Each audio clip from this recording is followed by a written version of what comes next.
on va parler de la session, on ouvre une session de rein et diabète pour parler de la maladie rénale diabétique.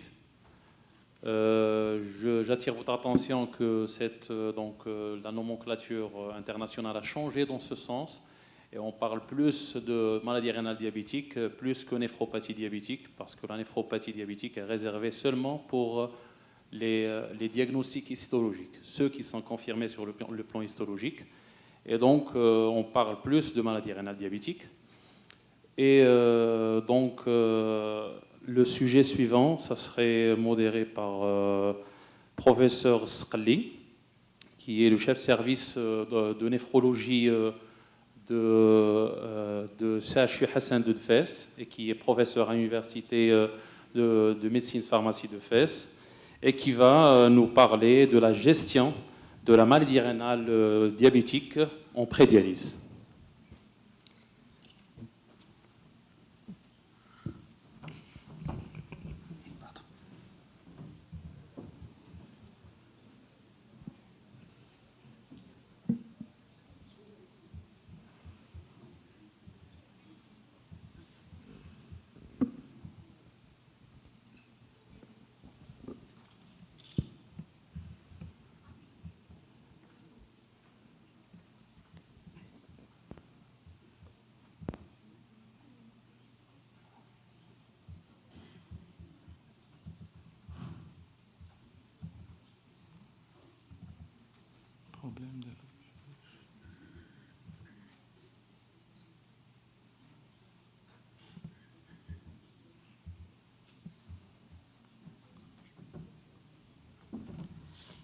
Salam alaikum.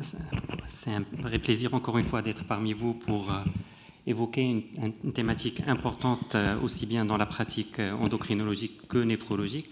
C'est celle de la gestion commune de la maladie rénale chronique en prédialyse. Et comme on est dans une session diabète, je parlerai en insistant un petit peu plus sur les maladies rénales liées au diabète et qui sont au stade de prédialyse.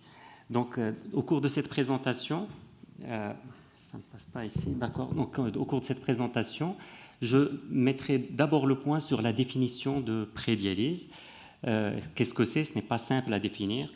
Puis sur l'initiation de la dialyse, planifiée ou non, sur le choix du traitement de suppléance, et sur quelques points particuliers qui pourraient être intéressants et des messages à passer.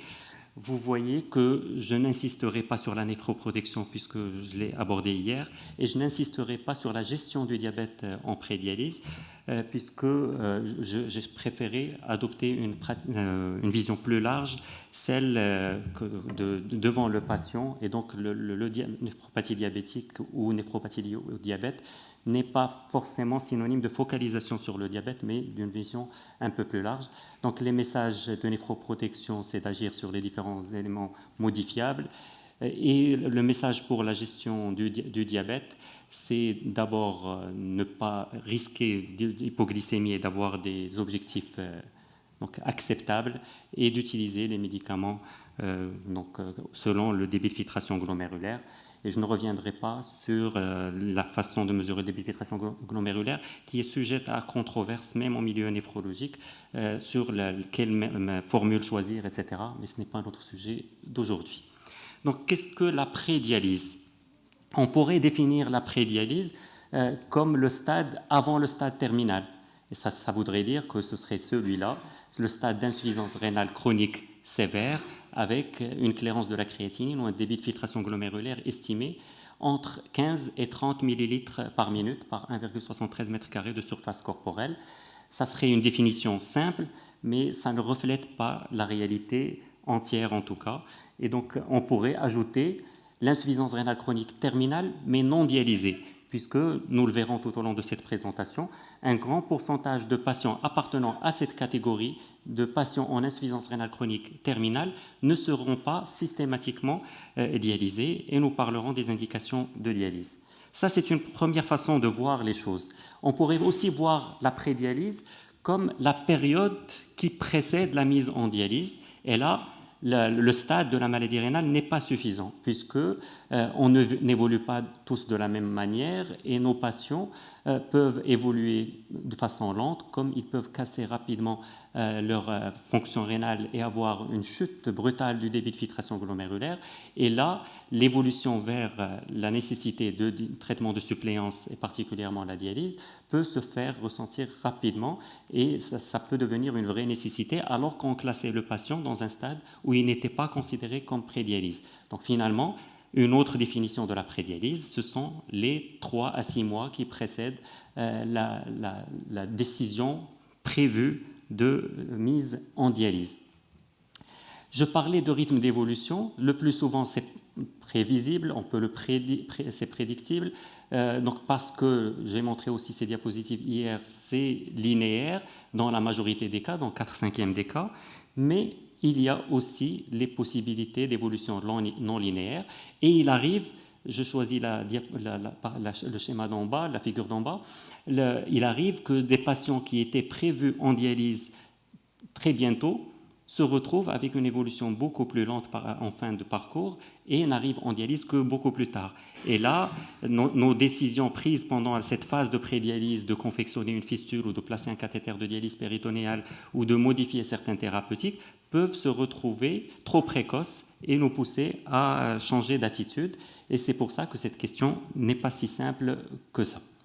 La prédialyse, dans les recommandations nationales, ici ce sont les recommandations de bonne pratique médicale éditées par la Société marocaine de néphrologie et qui datent déjà de 2011, nous disent, dans la recommandation numéro 16, la prédialyse, c'est dès que la clairance de la créatine est inférieure à 30 ml par minute. Et dans ce cas, le patient doit bénéficier d'une préparation aux techniques de suppléance. On doit lui expliquer à lui-même et à son entourage les différentes méthodes de traitement. On doit poursuivre le traitement conservateur jusqu'au bout et on doit se préparer au traitement de suppléance en vaccinant contre l'hépatite B, en créant une fistule artério-veineuse lorsque son choix était l'hémodialyse, en préparant éventuellement une transplantation rénale qui peut même être préemptive, c'est-à-dire sans passer par la case dialyse et préparer d'emblée la transition de l'étape d'insuffisance rénale chronique terminale vers la prise en charge en traitement de suppléance par la transplantation rénale. La deuxième question, c'est quand initier la dialyse, puisque de cette question-là dépend beaucoup notre façon de prendre en charge nos patients. Et là, je reviens encore vers nos recommandations nationales qui disent que l'initiation de la thérapie de suppléance rénale doit être envisagée pour chaque malade au stade 5, c'est-à-dire moins de 15 ml par minute de clairance, en fonction de son état clinique et des comorbidités associées et des possibilités locales. Finalement, ce sera au cas par cas, c'est personnalisé et ça tient compte, bien sûr, du choix du patient qui doit choisir entre les différentes techniques, hémodialyse, dialyse péritonéale et surtout transplantation rénale. Et ce choix doit être éclairé après beaucoup d'informations, d'explications. C'est une décision partagée et il faut beaucoup insister sur ce point-là. Deuxième chose, le choix d'une technique ne veut pas dire qu'on va y rester tout le temps et on explique d'emblée au patient qu'il peut passer d'une technique à une autre au cours de son parcours de prise en charge de sa maladie rénale chronique qui est un long parcours. On va indiquer finalement la dialyse et la démarrer, l'initier quand la clairance de la créatinine est obligatoirement inférieure à 15, on est au stade terminal, mais si et seulement si il y a des signes d'intoxication urémique non jugulés par le traitement conservateur. Que veut-on dire grosso modo par intoxication urémique?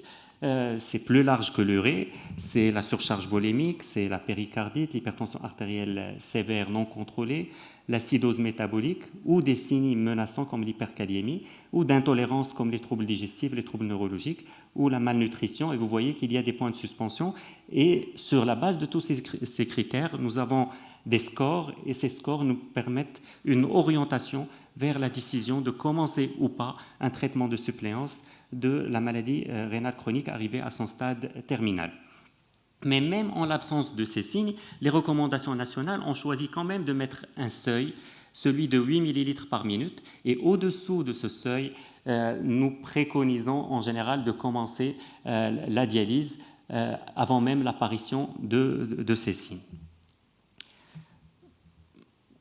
Donc voici les deux seuils. Cette question est abordée donc, dans plusieurs études par la suite, et c'est l'étude idéale sur laquelle je vais insister maintenant qui a le plus donné de réponses à la question d'initiation de la dialyse. Puisque avant l'étude idéale, on raisonnait comme ça. On disait, plus on commence tôt, mieux c'est, parce qu'on a un meilleur pronostic rénal. Un pronostic rénal est déjà au stade terminal, un meilleur pronostic vital. Et donc moins de mortalité quand on commence tôt, ou en tout cas plus de durée de survie après une dialyse commencée précocement. Et on disait, vous voyez, ceux qui ont commencé rapidement, après le diagnostic, ont survécu tout ce temps-là. Ceux qui ont commencé tardivement ont une survie inférieure. Ça a été le cas pendant des années, jusqu'à ce qu'on relise ces données en disant, mais pendant ce temps où on attendait d'arriver à un stade plus évolué, les patients étaient vivants. Et il faut comptabiliser ce temps, ce délai qui a été obtenu ou retardé pour arriver à l'initiation de la dialyse. Et en additionnant la survie en dialyse commencée tardivement, plus le temps gagné avant d'arriver à ce stade, on se rend compte que nous avons la même survie. Et tout cela a été étudié et on est revenu aux études de base qui nous avaient donné ces données pour réinterpréter les choses. Et l'étude idéale est venue le vérifier de façon prospective. Donc c'est une étude publiée dans le New England qui a étudié cela.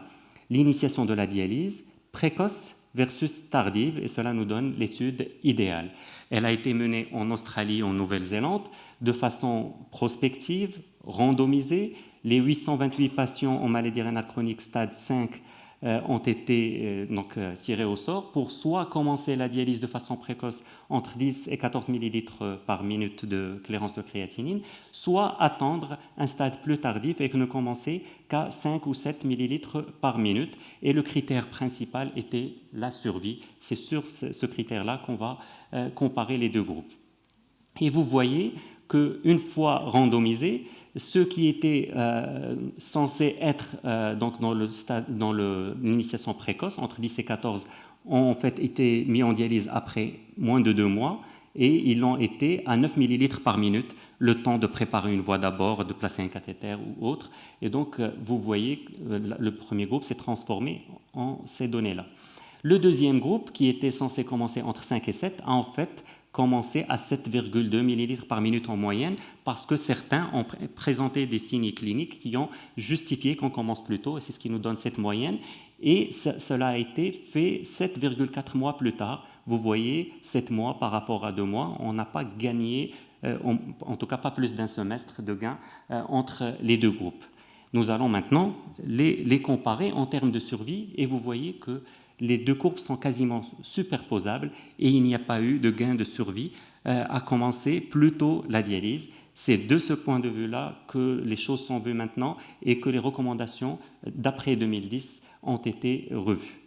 Autre donnée importante, c'est la mortalité en hémodialyse. Vous voyez que c'est une courbe quasiment linéaire et si on prend 1 an, on a 8% de mortalité. Si on prend 5 ans, on a 40% de mortalité. Et finalement, la mortalité en hémodialyse est de 7 à 8% par an. Elle est très élevée. Et je vous cite pour l'anecdote une certaine presse qui accusait certains centres d'avoir une très haute mortalité. Et des enquêtes du ministère de la Santé qui s'en ont suivi, dans un centre particulièrement où il y a eu 10 cas de décès sur une année, et on estimait qu'il y avait une surmortalité publiée dans la presse marocaine. Et donc, quand on a vu que l'équipe d'enquête qui a étudié le dossier a trouvé qu'il y avait 10 cas de décès sur 120 patients pris en charge en hémodialyse, et c'était calqué sur les données internationales. Et finalement, il faut accepter cette surmortalité, agir pour essayer de la réduire, mais en tout cas, c'est une donnée internationale. Je reviens à quand commencer, après l'étude idéale. Les recommandations néphrologiques KDIGO nous disent maintenant c'est entre 5 et 10 millilitres par minute ou s'il y a des signes.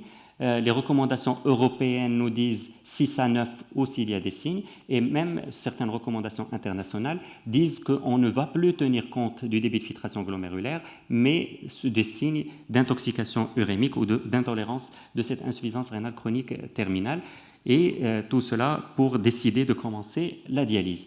Finalement, on se base beaucoup sur ces signes d'intolérance qui sont soit des signes généraux, altération de l'état nutritionnel, surcharge volumique persistante, fatigue, malaise, déficience cognitive, etc., soit des indications plus urgentes telles que la péricardite urémique, l'encéphalopathie urémique. Mais je souligne, et je mets entre parenthèses ici, l'encéphalopathie urémique, elle n'est pas observée quand la cléarance de la créatinine est supérieure à 5 ml par minute. Et c'est pour cela que quand on a des troubles de conscience chez un insuffisant rénal chronique, il ne faut pas tomber dans le piège de dire c'est métabolique, il faut quand même l'explorer comme tout le monde, parce que pour que ce soit l'encéphalopathie urémique, il faut que le débit de filtration glomérulaire soit vraiment très bas, et il ne faut pas faire perdre des chances de prise en charge à nos patients juste parce qu'ils sont insuffisants rénaux chroniques à un stade avancé. Quand on voit dans la vraie vie, voici ce qui se passe. Les médecins décident de prescrire la dialyse et de l'initier dans ces situations-là. Vous voyez que ces 3 cases-là, c'est surcharge pulmonaire, œdème aigu du poumon, dyspnée. Finalement, la surcharge est responsable de la décision de mise en dialyse dans 1 cas sur 5. La fatigue dans 1 cas sur 5, des paramètres biochimiques et donc le débit de filtration glomérulaire dans 1 cas sur 5 aussi. Mais le problème avec le camembert, c'est qu'il faut choisir un seul critère de décision de mise en dialyse. Et la réalité est autre. Quand la décision de mise en dialyse était la fatigue intense, les patients avaient en général d'autres éléments concomitants, et il faut tenir compte en fait d'un faisceau d'arguments et d'un ensemble de critères pour la décision de mise en dialyse. Pendant longtemps, on a dit que le diabétique était différent. Et même dans nos recommandations internationales et nationales, on avait la décision de mise en dialyse à 15 ml par minute en disant le diabétique a plus de risques de complications et on commence plutôt la dialyse. L'étude idéale s'est intéressée elle aussi à cette sous-catégorie de patients. Vous voyez les non-diabétiques et les diabétiques, et dans les 2 cas, il n'y a pas de différence entre un début précoce et un début tardif de la dialyse. Et pour cela, les diabétiques sont maintenant pris en charge de la même manière que les autres dans la décision de mise en dialyse. Et cela a été confirmé dans cette revue systématique donc publiée en 2016, dans laquelle on voit qu'il n'y a pas de différence entre le début précoce et le début tardif de la dialyse. Et c'est sur cette base, on va prendre en charge les patients selon les mêmes critères pour décider de la mise en dialyse. Je terminerai cette partie en disant que pour les patients diabétiques, je cite les recommandations nationales, la suppléance rénale peut être envisagée, mais n'est pas systématique, plutôt s'il y a des complications, s'il y a une intolérance justifiant cette prise en charge plus précoce. Finalement, la décision est difficile, elle doit être prise conjointement par le médecin et le patient et éventuellement avec sa famille. Il faut toujours prendre en considération la balance bénéfice-risque. Il faut faire entrer en considération les dimensions médicales, éthiques et économiques. Et l'idéal est de ne pas commencer la dialyse en urgence. Il faut plutôt la commencer dans le cadre d'un programme intégré. En pratique, chez nos patients marocains, ici, c'est une étude publiée par nos collègues militaires de Rabat qui n'ont pas de problème de prise en charge économique puisque tous les malades ont une couverture sociale. Ils ont commencé la dialyse chez plus de 300 patients à 6 ml par minute.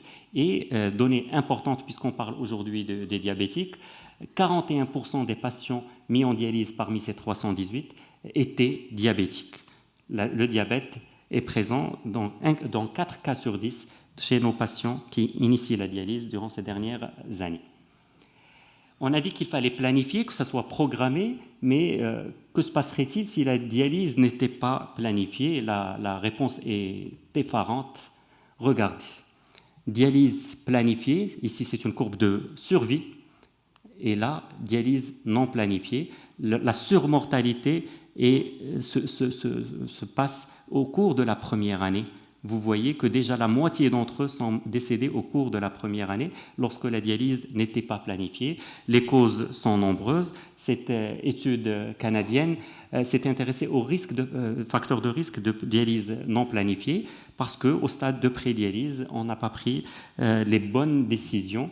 On a parlé de dialyse non planifiée quand elle a été commencée en milieu hospitalier, quand elle a été commencée par un cathéter, alors qu'on pouvait, si on avait pris les choses plus tôt en considération, on aurait pu commencer avec une fistule ou d'emblée avec une transplantation.